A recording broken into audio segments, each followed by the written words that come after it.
faço parte do grupo de pesquisa da professora Maria Clecy Venturini. Estamos aqui participando do podcast Pontuando Questões com o professor Abílio Pacheco, da Unifespa.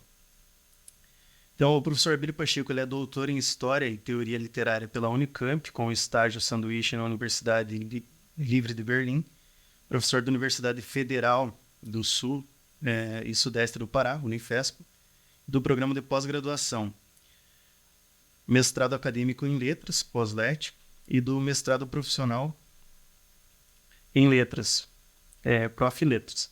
É atualmente coordenador do pós-LET, biênio 2022-23, membro do GT de Literatura Comparada da Ampol, membro do grupo de pesquisa Nahares desde a fundação e líder do Laerte, Estudos de Resistência e Teoria do Testemunho. Livro acadêmico mais recente, No Rastro e no Rumo das Palavras, A História Brasileira Recente na obra de Benedito Monteiro, da editora Nepar, 2023. Escritor criativo, poemas e prosas, autor do romance em Despropósito, Misórdia e outros livros de criação, artista plástico de cesto e músico caseiro. Escreve em www.abiliopacheco.br. O e-mail do professor é professor@abiliopacheco.com.br. Então, professor, a primeira questão é como você iniciou seus estudos da teoria do testemunho? Conte para nós como foi sua trajetória. Olá, Paulo. Muito obrigado pelo convite, obrigado por ter feito a apresentação. Agradeço também à professora Maria Clecy pelo convite para estar aqui em Guarapuava. E uma saudação muito calorosa aos ouvintes do podcast Pontuando Questões. É muito bom falar sobre pesquisa em literatura, sobre a pesquisa envolvendo o testemunho. E eu comecei a estudar o testemunho, eu acho que envolvendo textos que têm relação com o testemunho, mesmo antes de fazer uma inserção teórica no testemunho, né? Acho que eu começo a estudar com uma inserção teórica no testemunho a partir de 2012, que é quando eu vou fazer o meu pré-projeto para o doutorado. Coincide aí com o momento de criação da Comissão Nacional da Verdade, né? Mas antes de 2012, eu já havia feito pesquisas relacionando com temáticas ligadas à ditadura militar, ao autoritarismo, violência de Estado, né? A minha dissertação de mestrado, por exemplo, foi sobre distopia política no romance Benjamin, de Chico Buarque, tentando perceber as ligações entre a violência da década de 70 e a violência pós, entre aspas, redemocratização, né? Ligando os pontos aí da década de 70 com a década de 90, que é o que aparece no romance. E na minha iniciação científica, que já foi fazendo parte do grupo de pesquisa, coordenado pela professora Tânia Sarmento Pantoja, que foi minha orientadora de IC, e é a líder atual do Nahares, também foi uma pesquisa relacionada com romances que tinham relação com violência de Estado, né? Dentre eles, o romance Benjamin, que eu fui utilizar no mestrado, e a obra de um escritor paraense da cidade de Alenquer, Benedito Monteiro. Eu estudei o romance O Minossauro, que foi, inclusive, a partir desse romance e de outros romances desse mesmo autor, fui fazer a minha tese de doutorado. Então, eu já tinha algumas preocupações dessa vinculação de literatura e história, literatura e política, literatura e regimes não democráticos, desde antes de começar os estudos conhecendo a teoria do testemunho a partir de 2012. E o testemunho ele tem assumido um papel muito importante para além dos estudos literários, também nos estudos em ciências humanas em geral. Como o professor tem visto esta expansão desse campo de estudos? Bom, eu acho muito bom, né, porque a gente não pode pensar nas questões ligadas à representação da violência do Estado ou da perseguição a grupos como os negros, como o LGBT, como a periferia, apenas como uma preocupação do estudante da área de ciências humanas, né? Ou apenas a preocupação com a representação estética do estudante de letras. Então é interessante pensar que, para além de fazer uma crítica e uma análise apenas do objeto literário, a gente também está fazendo uma análise de algo que perpassa por questões sociais. O texto literário, até como uma função perlocutória, ele interfere na vida das pessoas de alguma maneira, principalmente ligadas a essas temáticas, né? O testemunho, e aliado com a temática da resistência, é muito impactante, muito importante nessas lutas todas. Mas não à toa a gente tem, para além do romance mais fechado, de alguma maneira um pouco mais tradicional, a gente tem a poesia da quebrada, a gente tem os slams, né? A gente tem o hip hop, batalha de conhecimento, batalha sangrenta, que tudo tem a ver com formas de se pensar o espaço e o lugar de várias pessoas dentro do cenário cultural nacional. E isso extrapola o campo da literatura, e o estudioso da literatura, embora fique ainda preocupado, e é certo isso com as questões de linguagem, mas ele tem que estar consciente, tem que estar cioso, que o seu papel vai para muito além da simples ou da questão da representação. Ele também desempenha um papel social, de alguma forma, ao fazer análise, fazer o estudo, fazer uma abordagem, uma apresentação em congresso relacionada a essas temáticas.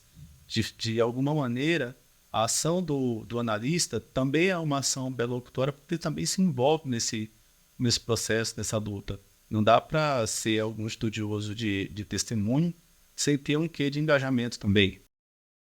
E o testemunho de Primo Levi, bem como os estudos sobre a literatura, que versa sobre o extermínio massivo de judeus durante a Segunda Guerra, tem uma importância perene.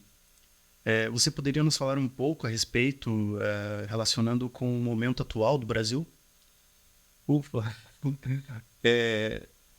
Não é muito difícil nós encontrarmos em comentários, né, mídia ou mesmo nas redes sociais, certas aproximações em relação ao regime que a gente tem vivido, principalmente nos últimos 4 ou 6 anos de governo, ao nazismo, ao fascismo, né? Tem sido bastante comum. E eu acredito que a leitura de Primo Levi, Um Termo, Sempre, de Anne Frank, e também dos teóricos que estão relacionados a esse campo, né? Agamben, Hanach, Benjamin, Adorno, são importantes para a gente pensar muitas questões que acontecem no Brasil atualmente. E eu queria também pontuar assim, o que seria esse atualmente, né? Acho que para um materialista histórico é difícil pensar atualmente somente nesses 6 anos, né? A gente tem aí um período de 6 anos que, na verdade, remonta ao período da década de 70, 60.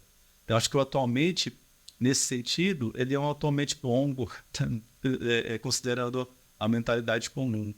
Acho que o nosso atualmente ele vem desde aí de 61, né, com a questão da legalidade, né, e toda a preparação que teve para o golpe de 64. Então, ao estudar, ao ler Primo Levi e Agamben, principalmente, né, que é o que está vinculado à sua pergunta, a gente vai ter possibilidade de compreender algumas questões que acontecem atualmente, como, por exemplo, a questão da tortura, a questão da violência, a violência contra a minoria. Estava lembrando há pouco da morte do Genivaldo, né? Foi colocado no carro da polícia e morreu como se fosse numa câmara de gás, né? Ver como tudo isso é atual, né? O passado está presente, né? O passado não passou, né? O passado continua, e o estudo de Primo Levi ajuda bastante nisso. E são vidas consideradas supérfluas, né? São vidas consideradas descartáveis, né? Como Agamben diz, né? Em O Homo Sacer, a vida nua, a vida que está desprovida de qualquer tipo de sacralidade, que está ali disponível para ser exterminada. Então a gente percebe que o que a gente lê em Primo Levi, em Sempre, e outros autores relacionados ao extermínio massivo de judeus, a gente encontra também na realidade política e social de hoje em dia. Essa criação do inimigo comum, né, do inimigo interno, que tem sido bastante utilizada, né? Já foi lá era o judeu, mas já foi o comunista, né? E mais recentemente esse inimigo interno a ser exterminado na mentalidade de uma direita e de uma extrema-direita é o petista, né? Então, isso tem muito a ver com o que a gente percebe em Primo Levi. Tem um episódio da série Black Mirror, né? Chama Engenharia Reversa, que ajudam bastante a gente pensar nessa questão, né? Nesse episódio, as pessoas que se alistam para ser militares, elas passam por uma mudança do córtex, né? E também na visão, e passam a ver os inimigos políticos como baratas, né? E é curioso essa zoomorfização, né? Que vai aparecer, por exemplo, Maus, Art Spiegel, né? Que aparece numa gráfica novel de Belém chamada Castelo do Pará.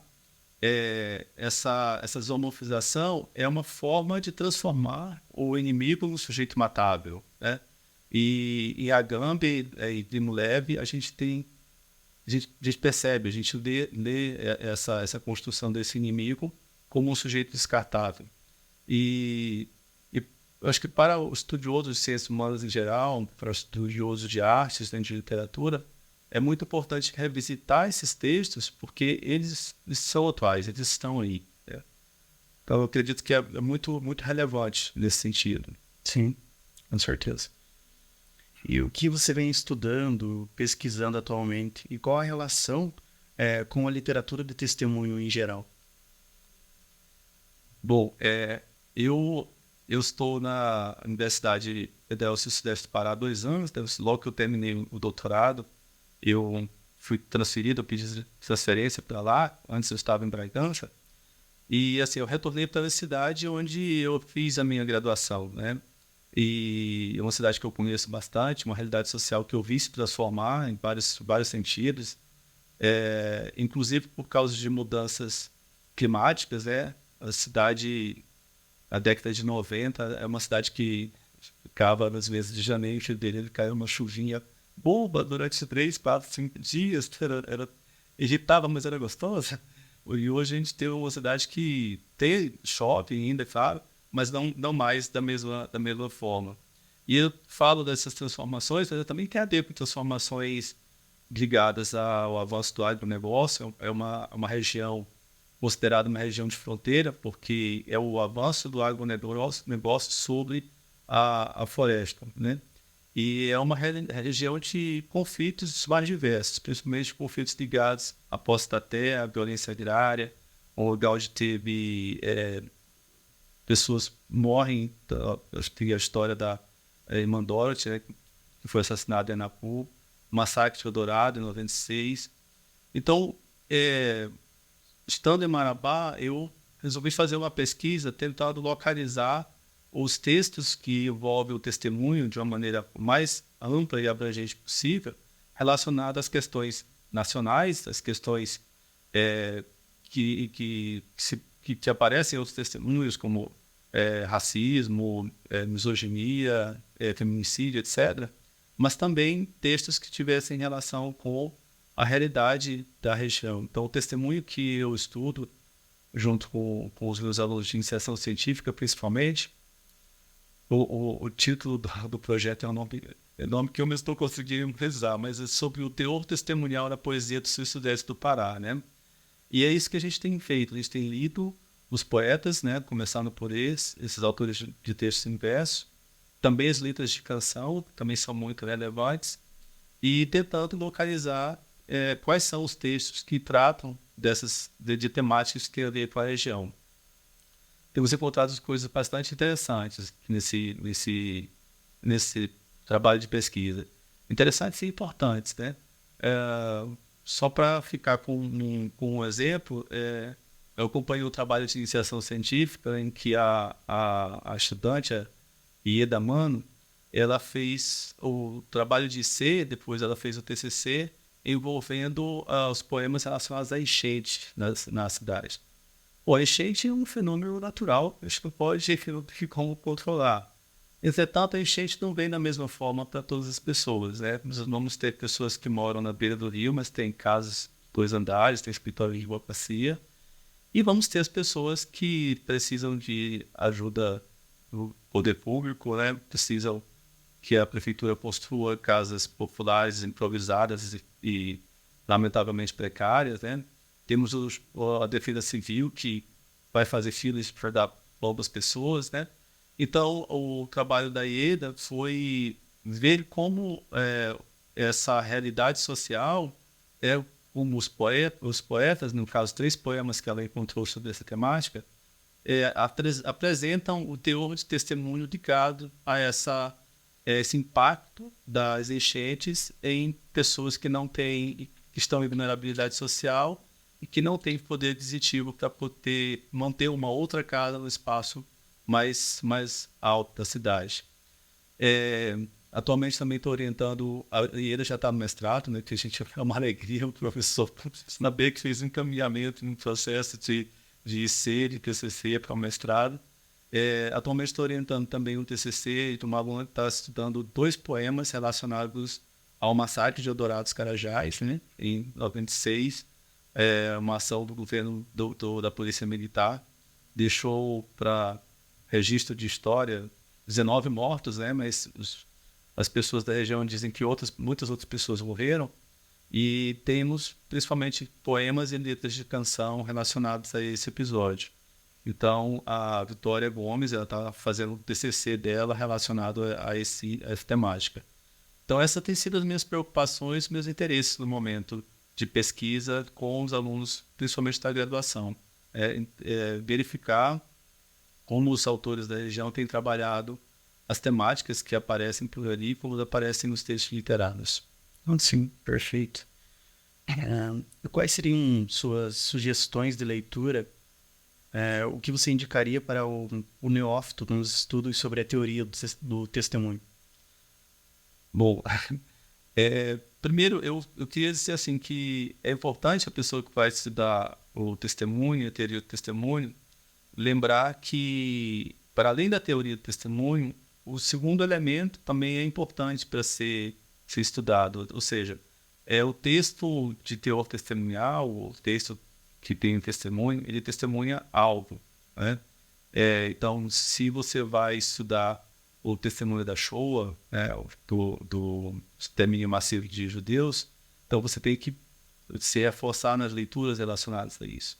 Se você vai fazer o estudo do testemunho relacionado à violência contra a população LGBTQIA+, no Brasil, então você vai ter que estudar autores que tenham relação com essas temáticas. De modo que a dica para estudar o testemunho, ela precisa desse segundo ponto também que é relevante. Mas para o estudo da teoria do testemunho em geral, eu sugiro as obras do professor Márcio Seligman Silva, desde História, Memória, Literatura, também o outro livro que ele escreveu chamado Local da Diferença, e o mais recente, né, A Virada Testemunhal e Decolonial do Saber. São 3 obras que eu acho que são muito importantes para quem está iniciando os estudos sobre o testemunho. E de uma maneira muito ampla, os autores da Escola de Frankfurt, né, Adorno, Hannah Arendt, Benjamin, acho que é bastante importante. Se formos começar por Benjamin, por exemplo, eu sugiro a leitura e o estudo. Eu acho que ler mais uma vez seria bom. As teses para o conceito de história, acho que vale muito a pena, porque tem muitos elementos nesse texto, por exemplo, que nos ajudam a compreender algumas questões atuais, né? Uma sobre a questão do método, né, de escovar a história a contrapelo, né? Que é exatamente não seguir a corrente do que está acontecendo na história oficial, na história política, no penso o senso comum também, e tentar compreender o que está nas brechas, nas pestas, né, nas lacunas, né, que eu acho que é muito bom quando a gente pensa nessa questão do método do materialismo histórico. E a outra coisa também que tem no tese do conceito de história é a afirmação, muitas afirmações de Walter Benjamin, mas sobretudo a afirmação de que para o oprimido, o estado de exceção é regra. Sempre para o oprimido, o estado de exceção acontece. Se a gente for pensar de novo no exemplo do Genivaldo, ou de Amarildo, ou Marielle, ou Ágata, que são pessoas negras que morreram no Brasil, assassinadas, ou mesmo essa menina que eu não sei o nome, que uma bala perdida acertou quando ela estava brincando pulando na cama, a gente pensa assim, o estado de exceção para essas pessoas continua existindo, existe o tempo todo. Nós não vivemos no Brasil oficialmente um estado de exceção, né? O que é um estado de exceção? É a suspensão das leis, suspensão das regras e a permissividade para matar. E o que nós percebemos nas periferias do Brasil, as notícias nos trazem, mas a gente encontra isso nas periferias em qualquer lugar. Eu assisti um noticiário local e eu percebi também que não é muito diferente do que a gente vê no noticiário local de outras regiões, né? A gente percebe que o estado de exceção nesses lugares é uma constância, né? E se você for alguém que acompanha algumas mídias de esquerda, principalmente de Instagram, você vai perceber o quanto que existe uma reincidência de ações relacionadas a esse estado de exceção, né? Tem um perfil que, inclusive, diz, toda vez publica algo e escreve embaixo: este é mais um caso isolado de violência contra a população negra. São tantos casos isolados que ficou cômico dizer caso isolado, entende? Sim. Então, voltando à questão das referências, né? E aí eu citei algumas teóricas, mas citando, por exemplo, a questão da temática da diáspora negra no Brasil, ou dos autores que trabalham com essa temática, em vez de sugerir autores que sejam teóricos, eu sugeri aí os já conhecidos, já bastante badalados, Torturados, Tamar Vieira Júnior, e as obras de Conceição Evaristo. Acho que também é um bom lugar por onde começar. Tá? Eu acredito que para cada enfoque temático que a pessoa escolha relacionado ao testemunho, né, esse testemunho de quem, a gente teria aí pelo menos uma lista de 10, 12, 15 obras que seriam bastante importantes para se trabalhar, com certeza. Perfeito, obrigado, professor. Obrigado também, um abraço, obrigado, professor EPC, e um abraço muito grande para os ouvintes do podcast Pontuando Questões.